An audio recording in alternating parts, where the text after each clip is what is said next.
Hello everyone, welcome you all in our first lecture video of chemical bonding. Chemical bonding inorganic chemistry की जान बोल सकते हो या फिर ऐसा बोल सकते हैं कि अगर किसी का केमिकल बॉन्डिंग स्ट्रॉन्ग है तो उसका इनऑर्गेनिक केमिस्ट्री स्ट्रॉन्ग है, जिसका केमिकल बॉन्डिंग वीक है तो उसका इनऑर्गेनिक केमिस्ट्री कंप्लीट वीक है। क्योंकि केमिकल बॉन्डिंग में बहुत सारी ऐसी चीजें होती हैं जो आगे की इनऑर्गेनिक केमिस्ट्री से रिलेट करेंगे और ऐसा बोल सकते हो कि हम लोग बेसिक्स यहाँ से क्लियर करेंगे। और हमें पता है कि जिसका बेसिक स्ट्रॉन्ग होता है उसका डेफिनेटली केमिस्ट्री तो बहुत ज्यादा स्ट्रॉन्ग होती है। तो आज हम लोग केमिकल बॉन्डिंग स्टार्ट करने वाले हैं। केमिकल बॉन्डिंग फर्स्ट पार्ट हम लोग अभी पढ़ेंगे, chemical bonding second part 12th के सिलेबस में रहता है, जिसके लेक्चर वीडियो अगर आपको जरूरत है आप मुझे बता दीजिएगा, इसके बाद हम लोग उसके लेक्चर वीडियो अपलोड कर देंगे। ठीक है, तो देखो सबसे पहले फटाफट स्टार्ट करते हैं केमिकल बॉन्ड की। केमिकल बॉन्ड एक्चुअल में होता क्या है, केमिकल बॉन्डिंग क्या होती है, ये सारी चीजें हम लोग डिस्कस करना स्टार्ट करेंगे। तो सबसे पहले बात करते हैं, देखो केमिकल बॉन्ड। केमिकल बॉन्ड क्या होता है? अब बॉन्ड समझो, सबसे पहले बॉन्ड होता क्या है कि मान लो कि कोई ए एटम है और कोई बी एटम है, दोनों आपस में कनेक्टेड है, आपस में दोनों पास में दोनों कनेक्टेड है, इसी को तो क्या बोलेंगे, बॉन्ड बोलेंगे। अब जो ये है इसे, अब दो एटम कनेक्टेड, इसे हम लोग क्या बोलेंगे, बॉन्ड। क्या बॉन्ड को हम लोग दूसरे वर्ड्स के अंदर क्या हम लोग ऐसा बोल सकते हैं, अट्रैक्शन फोर्स? डेफिनेटली, क्योंकि एक चीज सोचो कि आपस में क्यों कनेक्टेड है, क्योंकि इनमें क्या है, अट्रैक्शन फोर्स है। हाँ या ना? कि भाई ऐसा बोल सकते हैं कि दो एटम्स के बीच में अट्रैक्शन फोर्स को केमिकल बॉन्ड बोलते हैं, राइट। तो अगर केमिकल बॉन्ड की डेफिनेशन लिखना चाहो तो क्या हम लोग ऐसा लिख सकते हैं कि it is the force of attraction, it is the force of attraction. मैं बस एक डेफिनेशन लिख दे रहा हूं, फिर बाकी मैं आपको बोलता रहूंगा, आप साथ साथ लिखते रहिएगा, नोट्स बनाते रहिए, क्योंकि नोट्स नहीं बनाओगे तो कुछ समझ नहीं आएगा, राइट। तो केमिकल बॉन्ड क्या हो जाएगा, it is the force of attraction which holds together different atoms or ions in a molecular compound। क्या हुआ कि it is the force of attraction which holds together different atoms or ions in a compound। मतलब जैसे A और B है, इन दोनों को अगर पास में रख रहा है, इन दोनों को आपस में बांध के रखा है, तो ये क्या है, केमिकल बॉन्ड है। ये अट्रैक्शन फोर्स क्या है, केमिकल बॉन्ड है। ठीक है, तब देखो केमिकल बॉन्ड कैसे कैसे फोर्सेस होते हैं, ध्यान से हम लोग देखते हैं कि दो एटम्स के बीच क्या क्या फोर्सेस लग सकते हैं। फॉर एग्जाम्पल एक एटम लेते हैं जिस ये न्यूक्लियस है उसका, यहाँ पे मान लेते हैं कुछ इलेक्ट्रॉन्स है, ठीक है। इसके बगल में दूसरा एक एटम है जिसके पास भी न्यूक्लियस है और यहाँ पे क्या है, इलेक्ट्रॉन्स है। तो इन दोनों के बीच में अगर हम लोग फोर्स ऑफ अट्रैक्शन देखना चाहेंगे, भाई क्या क्या फोर्स लग रहे होंगे, तो देखो क्या क्या फोर्सेस लग रहे होंगे। पहला फोर्स देख सकते हो भाई, ये इलेक्ट्रॉन नेगेटिव चार्ज, ये भी इलेक्ट्रॉन नेगेटिव चार्ज, इन दोनों के बीच में कौन सा फोर्स लग रहा होगा, फोर्स ऑफ रिपल्शन। ये इलेक्ट्रॉन है, ये न्यूक्लियस है, तो क्या बताओ नेगेटिव पॉजिटिव के बीच में क्या लग रहा होगा, फोर्स ऑफ अट्रैक्शन। सेम ये देखो, ये न्यूक्लियस है, ये नेगेटिव चार्ज, यहाँ पे क्या लग रहा होगा, फोर्स ऑफ अट्रैक्शन। और जो न्यूक्लियस है, इनके बीच में क्या लग रहा होगा, फोर्स ऑफ रिपल्शन। इसका मतलब क्या है कि भाई देखो जब सेम चार्ज होंगे, like charges repel each other ना, क्योंकि नेगेटिव चार्जेस तो आपस में उनमें रिपल्शन लगेगा और पॉजिटिव नेगेटिव होगा तो उनमें अट्रैक्शन लगेगा। तो जब दो एटम्स पास में आते हैं, अब जस्ट देखो, ध्यान से देखना कि जब ये एटम मान लो A है और ये एटम B है, जब दोनों पास में आते हैं, दोनों को बॉन्ड बनाना होता है, तो यहाँ पे दो टाइप के फोर्सेस लगते हैं। पहला कि इलेक्ट्रॉन के बीच रिपल्शन, न्यूक्लियस के बीच में रिपल्शन, और इलेक्ट्रॉन और दूसरे एटम के न्यूक्लियस के बीच में अट्रैक्शन। तो दो टाइप के फोर्स अपने को मिलते हैं कि भाई एक अट्रैक्शन भी रहेगा और साथ में रिपल्शन भी रहेगा। अब सवाल ये आता है कि सर जब मान लो कि दो एटम्स के बीच में अट्रैक्शन रिपल्शन दोनों है, तो बॉन्ड कैसे बनता है, एटम आपस में कनेक्टेड कैसे होता है, बॉन्डिंग कैसे हो जाती है। Got it. तो देखो बॉन्डिंग को समझाने के लिए हम लोग देखते हैं कि एक्चुअल में बॉन्डिंग होती कैसी है। उसके लिए हम लोग सबसे पहले आपको ये समझना पड़ेगा कि पोटेंशियल एनर्जी क्या होती है। ये एटॉमिक स्ट्रक्चर में हम लोगों ने पढ़ा है। पोटेंशियल एनर्जी का फॉर्मूला क्या होता है, के Q1 Q2 अपॉन R।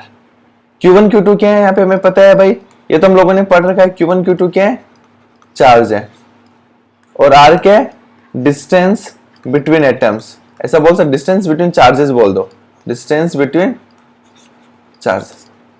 अब ध्यान से देखना, मैं कुछ स्टेटमेंट बता रहा हूं, उसके बाद मैं सारा डेरिवेशन करूंगा, सारा डिफाइन करूंगा। इस चीज को बहुत ध्यान से देखिएगा कि अगर मैं ऐसा बोलूं कि अगर Q1 Q2 सेम साइन के हैं, are of same sign, same sign का मतलब क्या हो गया, ये पॉजिटिव भी हो सकते हैं, दोनों पॉजिटिव, और साथ में दोनों नेगेटिव भी हो सकते हैं।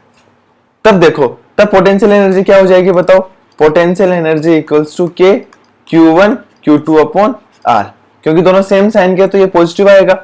और अगर मैं आपको ये बात बोलूं कि अगर मैं R को कम कर रहा हूं, R क्या है, अगेन उन दो एटम्स के बीच के, दो चार्जेस के बीच के डिस्टेंस, तो देखो जब मैं R को कम कर रहा हूं तो ये R कम हो रहा है, तो बताओ ये ओवरऑल वैल्यू क्या हो जाएगी, ओवरऑल वैल्यू इंक्रीज होगी। तो क्या हम लोग ऐसा बोल सकते हैं कि अगर दोनों सेम चार्ज रहे तो क्या हम लोग ऐसा बोल सकते हैं कि दोनों में कौन सा फोर्स रहेगा, रिपल्शन फोर्स रहेगा। ध्यान देना, दोनों में कौन सा फोर्स रहेगा, रिपल्शन फोर्स रहेगा।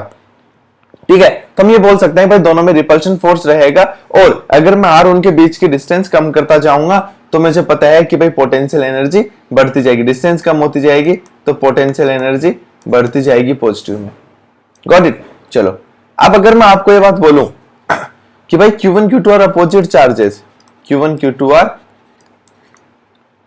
अपोजिट चार्जेस, इसका मतलब क्या हुआ कि भाई एक पॉजिटिव होगा तो दूसरा नेगेटिव होगा।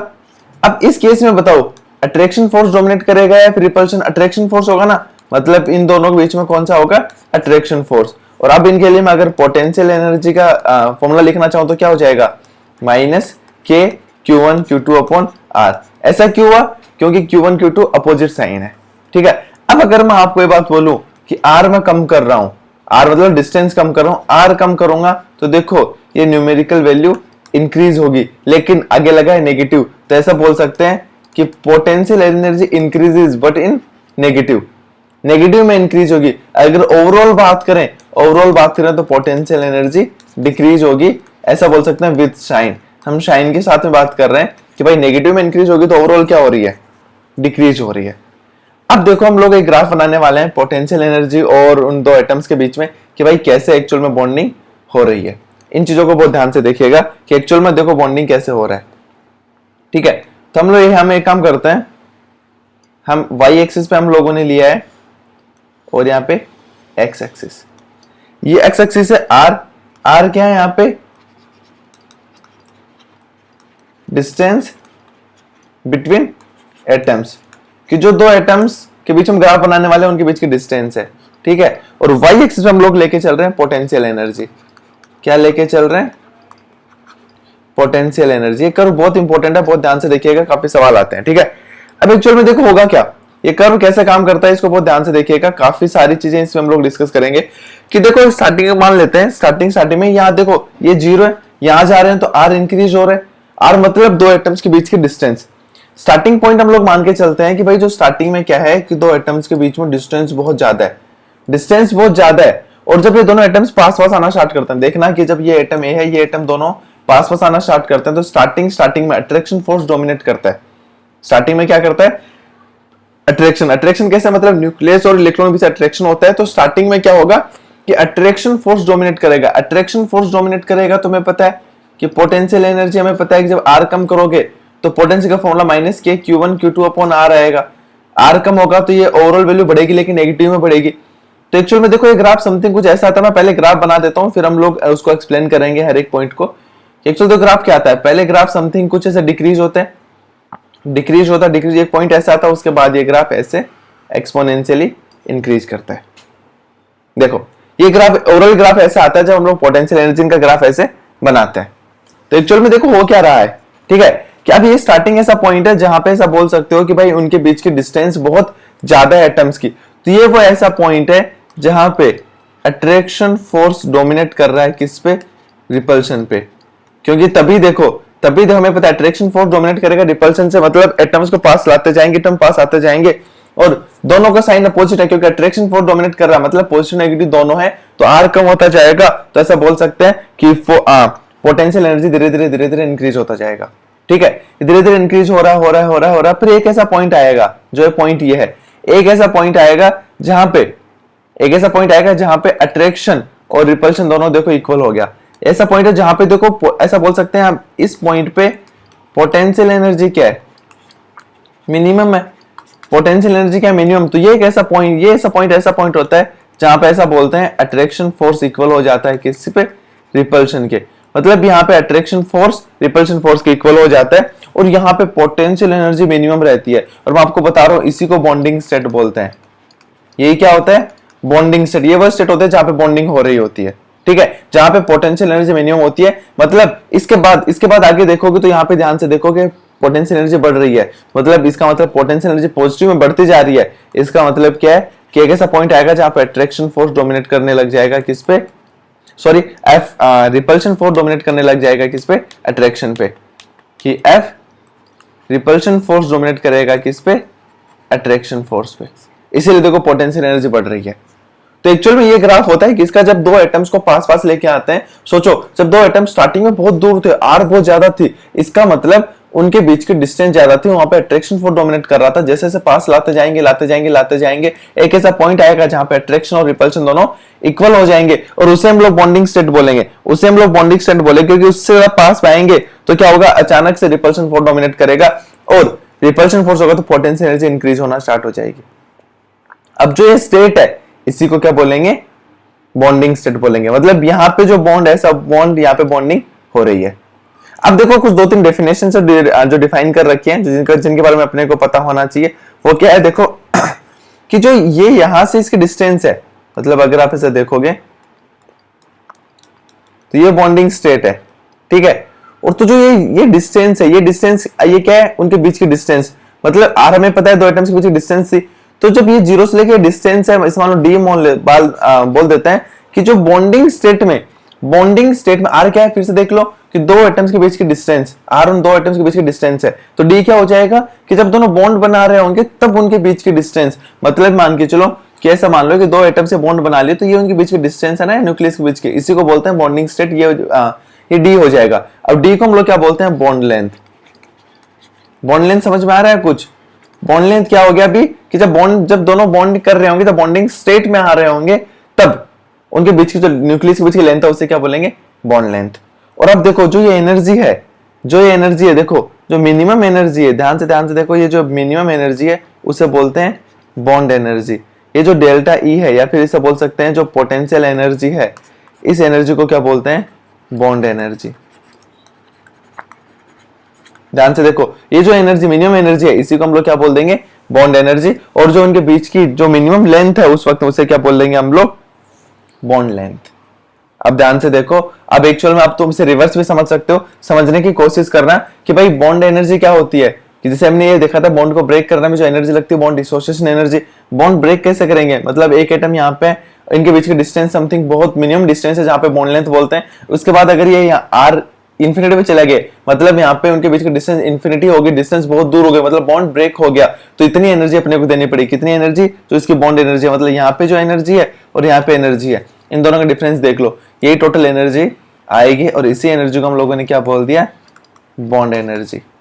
क्या बात समझ में आई? तो ये बहुत इंपॉर्टेंट कब होता है कि एक्चुअल में बॉन्डिंग कैसे होती है, ये आपको समझ में आना चाहिए, क्योंकि काफी ज्यादा सवाल पूछ लिए जाते हैं।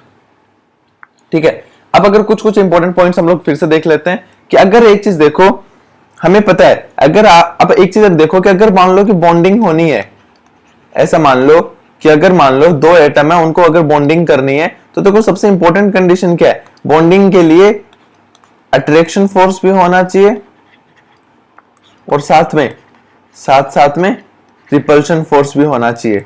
मतलब अट्रैक्शन रिपल्शन दोनों होंगे तब जाके बॉन्डिंग होगी, और उस कंडीशन पे बॉन्डिंग होगी जहां पे अट्रैक्शन फोर्स किसके इक्वल हो जाएंगे, रिपल्शन फोर्स के। अब देखो, अगर मैं आपको एक ऐसा ग्राफ बनाने को बोलूं और आपको ऐसा बोल दिया जाए कि ऐसा ग्राफ बनाइए, अगेन इस तरफ हमारे पास में पोटेंशियल एनर्जी है, इस तरफ आर है, डिस्टेंस बिटवीन टू एटम्स है। अगर ओनली रिपल्शन फोर्स होता, सोचो अगर ओनली रिपल्शन फोर्स होता तो पोटेंशियल एनर्जी क्या होती, के Q1 Q2 अपॉन आर। जब आर कम करते पोटेंशियल एनर्जी सिर्फ इंक्रीज होती पॉजिटिव में। तो अगर देखो, अगर सिर्फ रिपल्शन होता तो ग्राफ समथिंग कुछ ऐसा बनता। तो इसको हम लोग क्या बोल सकते हैं, रिपल्सिव पोटेंशियल। और अगर ऐसा बोल दिया जाता है ओनली सिर्फ अट्रैक्शन होता, तो हमें पता है कि जब सिर्फ अट्रैक्शन होता पोटेंशियल एनर्जी क्या होती, माइनस के Q1 Q2 अपॉन आर। तो आर कम करेंगे तो पोटेंशियल सिर्फ इंक्रीज होगी, लेकिन नेगेटिव में। तो समथिंग करो कुछ ऐसा आता। ये कब है, जैसे इसे बोल सकते हैं अट्रैक्टिव पोटेंशियल, क्योंकि जब सिर्फ क्या है, सिर्फ अट्रैक्शन है, लेकिन बॉन्डिंग हमें पता है कि जब बॉन्डिंग हो रही होती है तो बॉन्डिंग के अंदर कर्व कैसा आता है, बॉन्डिंग के अंदर कर्व समथिंग कुछ ऐसा आता है, क्योंकि इसे बोल सकते हैं ओवरऑल पोटेंशियल, क्योंकि यहाँ पे अट्रैक्शन भी होता है साथ साथ में रिपल्शन भी होता है, तो इसे बोल सकते हैं ओवरऑल पोटेंशियल। बात समझ में आया? तो ये कुछ पॉइंट्स है जिनको अपने को ध्यान रखना पड़ेगा, अगर ये ध्यान है तो अपना काम बन जाएगा। अब देखो फटाफट आगे बढ़ते हैं। अब जो हमें देखो बॉन्डिंग हमने स्टार्ट कर दिया, बॉन्डिंग में कैसे बॉन्डिंग होता है हमने पढ़ लिया, तो अब हमें देखो पढ़ना है कि एक्चुअल में अट्रैक्शन कितने टाइप्स के होते हैं, कितने टाइप के अट्रैक्शन हम लोगों को इस चैप्टर में पढ़ने हैं। ठीक है, अब देखो अट्रैक्शन को हम लोग दो पार्ट में डिवाइड करते हैं, साथ साथ नोट्स बनाते रहिएगा, नोट्स नहीं बनाओगे तो कुछ मतलब नहीं रहेगा। अट्रैक्शन को दो पार्ट में डिवाइड करते हैं। सबसे पहले एक होता है स्ट्रॉन्ग अट्रैक्शन, एक स्ट्रॉन्ग अट्रैक्शन, और दूसरा हम लोग पढ़ेंगे वीक अट्रैक्शन। स्ट्रॉन्ग अट्रैक्शन और वीक अट्रैक्शन। अब देखो स्ट्रॉन्ग अट्रैक्शन को फिर हम लोग देखो तीन बॉन्ड्स पढ़ेंगे जो स्ट्रॉन्ग अट्रैक्शन दिखाएंगे। स्ट्रॉन्ग अट्रैक्शन हम तीन पार्ट में डिवाइड कर देते हैं। पहला हम लोग स्ट्रॉन्ग अट्रैक्शन पढ़ेंगे आयोनिक, उसके बाद हम लोग पढ़ेंगे कोवेलेंट, फिर एक अट्रैक्शन होता है मेटेलिक। ये सारे क्या होते हैं, ये स्ट्रॉन्ग अट्रैक्शन होते हैं। आयोनिक हो गया, कोवेलेंट हो गया, मेटेलिक हो गया। ठीक है, और वीक अट्रैक्शन में हम लोग दो फोर्सेस पढ़ेंगे। पहला फोर्स है जिसका नाम है वंडरवॉल फोर्स, और दूसरा हम लोग पढ़ेंगे हाइड्रोजन बॉन्ड। दूसरा हम क्या पढ़ेंगे, हाइड्रोजन बॉन्ड।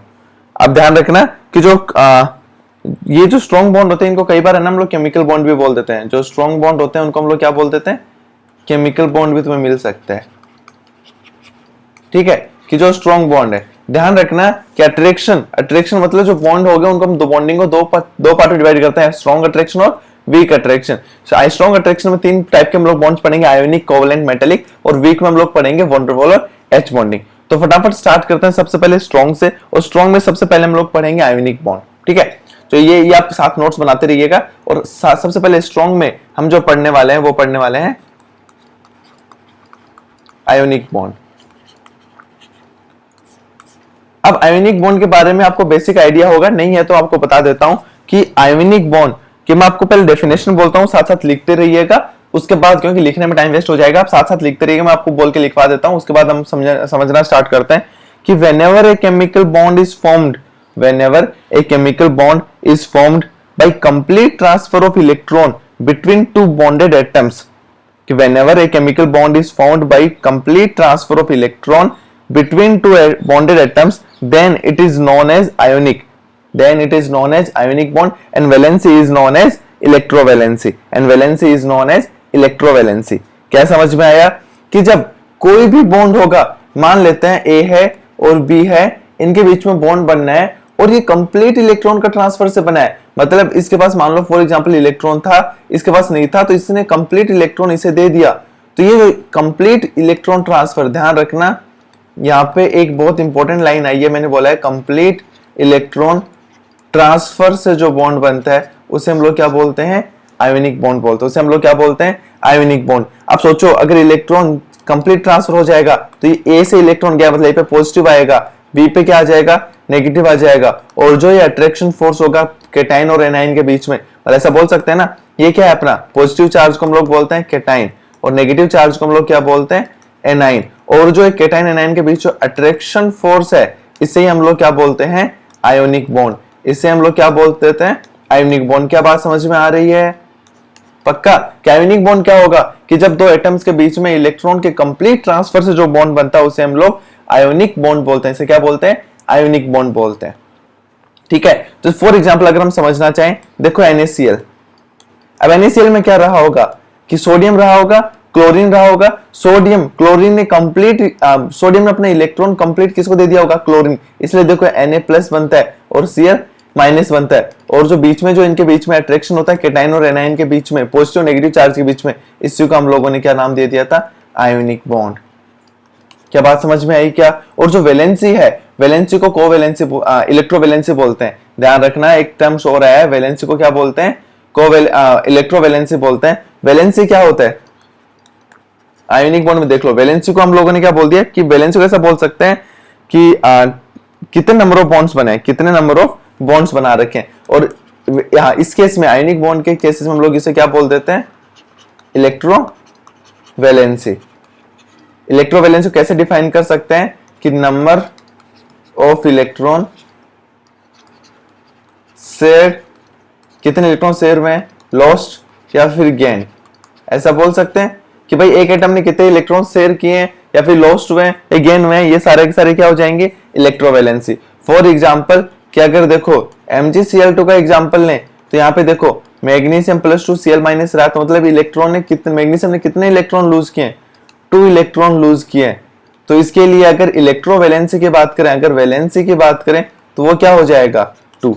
बात समझ में आया कि अगर फॉर एग्जांपल NaCl की बात करें तो Cl पे देखो Na+ और Cl-, क्लोरीन ने 1 इलेक्ट्रॉन गेन किया है, 1 इलेक्ट्रॉन गेन किया है। इसका मतलब यहाँ की इलेक्ट्रोवैलेंसी क्या हो जाएगी, 1। क्या ये बात समझ में आई क्या? अगर ये बात समझ में आई तो फटाफट आगे बढ़ते हैं। आगे चल के हम लोग अभी इसमें थोड़ा सा कुछ कंडीशंस और देखते हैं कि भाई स्ट्रॉन्ग कंडीशंस क्या हो सकती हैं एक्चुअल में, आयोनिक बॉन्ड क्या होगा, उसकी टेंडेंसी, उसमें कब स्ट्रॉन्ग बनेगा, उसकी फेवरेबल कंडीशंस क्या होंगी, ये सारी बातें हम लोग देखते हैं। ठीक है, अब एक्चुअल में देखो कि भाई ए मान लो पॉजिटिव चार्ज है, बी नेगेटिव चार्ज है, इनके बीच में जो अट्रैक्शन फोर्स है, इसी को आयोनिक बॉन्ड बोला था हम लोगों ने। क्या बात समझ में आई? इसी को आयोनिक बॉन्ड बोला था। तो हम एक ऐसा बोल सकते हैं कि जितना स्ट्रॉन्ग अट्रैक्शन फोर्स होगा, जितना, क्या इस बात से एग्री करते हो, जितना स्ट्रॉन्ग अट्रैक्शन फोर्स होगा आयोनिक बॉन्ड उतना ही स्ट्रॉन्ग होगा। क्या सच बात है? आयोनिक बॉन्ड भी उतना ही स्ट्रॉन्ग होगा। तो ऐसा बोल सकते हैं जितना जितना ज्यादा स्ट्रॉन्ग अट्रैक्शन फोर्स होगा उतना ही स्ट्रॉन्ग आयोनिक बॉन्ड होगा। ये बात हम लोग बोल सकते हैं। चलो गुड, अगर ये बात बोल सकते हैं तो फटाफट आगे बढ़ते हैं। और अगर मैं आपसे पूछूं, अभी हम लोग अगर ऐसा बात करें कि फेवरेबल कंडीशन समझते हो कि अगर हम ऐसा बात करें favourable condition for ionic bond, कि जब आयोनिक बॉन्ड बन रहा होगा तो उसकी फेवरेबल कंडीशन क्या रही होगी, मतलब ऐसी क्या कंडीशन है जिससे ऐसा लगेगा आयोनिक बॉन्ड आसानी से बन पाएगा, कि जो कंडीशंस जो इस आयोनिक बॉन्ड को बनने को सपोर्ट करती हैं वो ऐसी क्या कंडीशन होंगी, इसी को हम लोग अभी देखने वाले हैं कि भाई favourable condition for ionic bond. ठीक है, अब देखो हमें पता है कि आयोनिक बॉन्ड बनता है जनरली मेटल और नॉन मेटल के बीच में। आयोनिक बॉन्ड मेटल और नॉन, मतलब ये क्या है, मेटल, और एनम क्या है, नॉन मेटल। ऐसा क्यों कि जैसे हमने एग्जांपल देखा था NaCl, सोडियम क्या है, मेटल, क्लोरीन क्या है, नॉन मेटल। क्योंकि मेटल्स की टेंडेंसी होती है इलेक्ट्रॉन देने की और नॉन मेटल्स की टेंडेंसी होती है इलेक्ट्रॉन एक्सेप्ट करने की। तो देखो जब हमें पता है आयोनिक बॉन्ड में एक एलिमेंट है जो, एक मेटल है जो इलेक्ट्रॉन देता है, दूसरा नॉन मेटल जो इलेक्ट्रॉन एक्सेप्ट करता है। तो एक चीज हमें समझ में आती है कि मेटल है इलेक्ट्रॉन लूज करेगा, नॉन मेटल है इलेक्ट्रॉन एक्सेप्ट करेगा। कैसा बोल सकते हैं कि मेटल है इससे पॉजिटिव आएगा, नॉन मेटल पे नेगेटिव आएगा। इसका मतलब मेटल क्या होगा, लूज इलेक्ट्रॉन, और नॉन मेटल क्या होगा, गेन इलेक्ट्रॉन। अब नॉन मेटल इलेक्ट्रॉन गेन करेगा और मेटल इलेक्ट्रॉन लूज करेगा। तो अगर फेवरेबल कंडीशन की बात करें तो ऐसा बोल सकते हैं कि मेटल जितना आसानी से इलेक्ट्रॉन लूज कर देगा, मेटल जितना आसानी से इलेक्ट्रॉन लूज कर देगा और नॉन मेटल जितना आसानी से इलेक्ट्रॉन एक्सेप्ट कर लेगा, हम बोल सकते हैं कि वो दोनों उतना आसानी से बॉन्ड बना लेंगे। क्या बात समझ में आई क्या मेरी बात? कि भाई ये जो मेटल है, ये मेटल है जितना आसानी से इलेक्ट्रॉन लूज कर देगा उतना ही स्ट्रॉन्ग बॉन्ड बनेगा। और ऐसा बोल सकते हैं आयोनिक बॉन्ड उतना ही स्ट्रॉन्ग रहेगा। या फिर ऐसा बोल सकते हैं कि जो नॉन मेटल है जितना आसानी से इलेक्ट्रॉन क्या कर लेगा, एक्सेप्ट, जितना आसानी से इलेक्ट्रॉन एक्सेप्ट कर लेगा, ऐसा बोल सकते हैं कि उस नॉन मेटल ने आसानी से इलेक्ट्रॉन एक्सेप्ट कर लिया, मतलब स्ट्रॉन्ग आयोनिक बॉन्ड बन के रखा है। क्या ये बात समझ में आई क्या? तब देखो कि आयोनिक बॉन्ड का कब स्ट्रॉन्ग बनेगा, कि जब मेटल जितना आसानी से इलेक्ट्रॉन लूज करे और नॉन मेटल उतना आसानी से इलेक्ट्रॉन एक्सेप्ट करे। अब एक चीज हमें समझ में आती है कि मेटल इलेक्ट्रॉन लूज करता है तो उसकी आसानी से लूज कब करेगा, जब उसकी आयोनाइजेशन एनर्जी कम होगी। अब आयोनाइजेशन एनर्जी कम क्या होती है, ये आप पीरियोडिक टेबल के लेक्चर वीडियो में जाके देख सकते हैं। मैं उसका लिंक डिस्क्रिप्शन बॉक्स में लगा दूंगा, वहां से आप जाके डायरेक्टली आयोनाइजेशन एनर्जी क्या होती है देख सकते हैं, क्योंकि उसके बिना समझ में नहीं आएगा। तो क्या पहली कंडीशन है ऐसा बोल सकते हैं कि जो आयोनाइजेशन एनर्जी है, आयोनाइजेशन एनर्जी मैं फिर से थोड़ा सा समराइज कर देता हूं। आयोनाइजेशन एनर्जी होता है कि आउटर मोस्ट सेल से इलेक्ट्रॉन को निकालने में कितनी एनर्जी लगी। तो ऐसा बोल सकते हैं कि ionization energy of metals should be low, कि आयोनाइजेशन एनर्जी है जो मेटल्स उसकी लो होनी चाहिए, क्योंकि जब आयोनाइजेशन एनर्जी लो होगी तो वो इलेक्ट्रॉन आसानी से लूज करेगा, इलेक्ट्रॉन आसानी से। तो मतलब ऐसा बोल सकते हैं अगर ऐसा हुआ तो मेटल्स लूज इलेक्ट्रॉन इजीली, जो मेटल्स होगा, मेटल्स लूज इलेक्ट्रॉन इजीली। जब आसानी से इजीली लूज कर देगा तो आसानी से स्ट्रॉन्ग अट्रैक्शन फोर्स बन जाएगा, राइट। दूसरा क्या ऐसा बोल सकते हैं, दूसरा ऐसा बोल सकते हैं कि भाई नॉन मेटल जितना आसानी से इलेक्ट्रॉन एक्सेप्ट करेगा उतना ही स्ट्रॉन्ग बॉन्ड बनेगा, उतना ही स्ट्रॉन्ग अट्रैक्शन आयोनिक बॉन्ड बनेगा। तो ऐसा बोल सकते हैं कि electron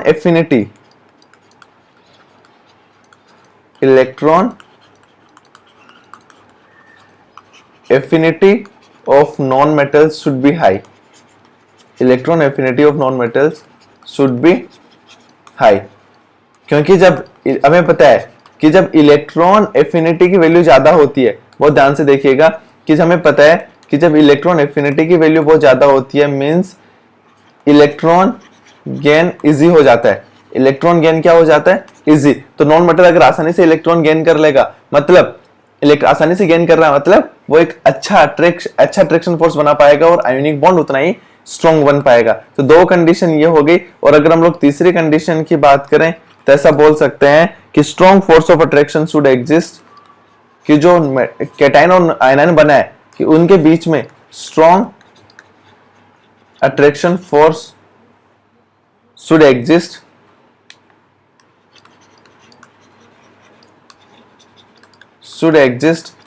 between cation and anion, या फिर ऐसा भी हम लोग बोल सकते हैं मेटल एंड नॉन मेटल, कि जब एक मेटल पॉजिटिव होगा, नॉन मेटल नेगेटिव होगा, उनके बीच में जितना स्ट्रॉन्ग अट्रैक्शन होगा उसी को तो हम लोग आयोनिक बॉन्ड बोलते हैं, कि उतना ही स्ट्रॉन्ग उसके अंदर आयोनिक बॉन्ड बनेगा। क्या ये बात समझ में आई क्या? कि अब तक देखो हम इसमें स्टार्टिंग बॉन्डिंग देख चुके हैं और हम लोग आयोनिक बॉन्ड के बारे में पढ़ चुके हैं कि कौन सा आयोनिक बॉन्ड होता है, क्या कोवेलेंसी होती है, क्या वैलेंसी होती है, सारी चीजें हम लोग पढ़ चुके हैं। नेक्स्ट लेक्चर वीडियो के अंदर हम लेटिस एनर्जी वगैरह पढ़ेंगे। बाकी इन सब के नोट्स बनाइएगा, नोट्स नहीं बनाओगे तो कुछ समझ नहीं आएगा, नोट्स बनाना बहुत इंपॉर्टेंट है।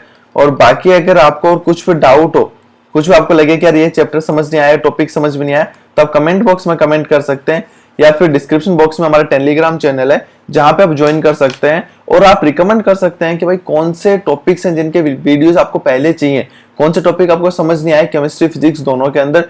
हमारी टीम पूरी कोशिश करेगी कि वो सारे सॉल्यूशन आपको प्रोवाइड कर पाए। Thank you so much.